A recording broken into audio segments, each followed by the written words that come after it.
Maqedonia mbetet pjesë e procesit të zgjerimit me Bashkimin Evropian, theksoi ambasadori Cipriot në vend, Andreas Fotiu, duke prezantuar prioritetet e presidencës cipriote të Këshillit të Bashkimit Evropian.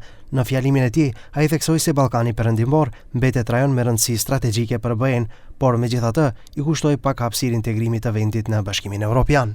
Случајноста со Северна Македонија ќе продолжи во рамките на една кредибилна, предвидлива и политика на проширување заснована на заслуги. Ќе гледаме кон продолжување на диалогот и соработката со Северна Македонија да ги поддржуваме реформите, стабилноста и заедничката европска перспектива. Kryetari i Komisionit për Çështje Evropiane, Antonio Miloshovski, dërgoi mesazh Fotiu që presidenca cipriote të ndihmojë në zgjidhjen e problemit të transportuesve.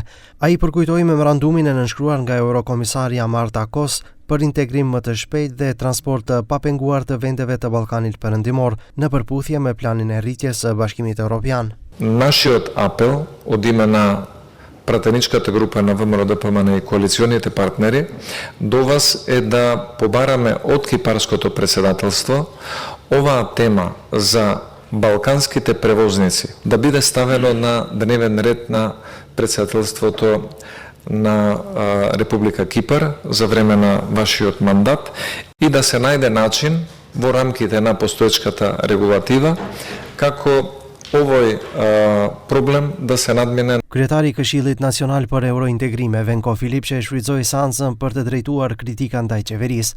Ai tha se është shumë i shqetësuar për gjendjen në vend dhe se pushteti po e pengon rrugën evropiane, duke theksuar edhe pasojat e drejtpërdrejta ekonomike për shtetin. Никаква задача домашна не е завршена, не сме го зајакнали системот, не можеме да бидеме спремни ниту за некаква политичка одлука доколку дојде до такво нешто во рамките на Европската унија. На неколку нивоа сметам дека е проблемот. Прво, немањето политичка волја да се спроведат уставните измени, кои што се очигледно единствениот начин да се продолжат преговорите. Zëvendës kryeministri për çështje evropiane Bekim Sali tha se eurointegrimet nuk janë proces administrativ, por përcaktim strategjik që e definon drejtimin e shtetit. Në një kohë trazirash serioze gjeopolitike, kur siguria, stabiliteti dhe kredibiliteti evropian po vihen sërish në provë, politika e zgjerimit nuk është një opcion, ajo është një domosdoshmëri.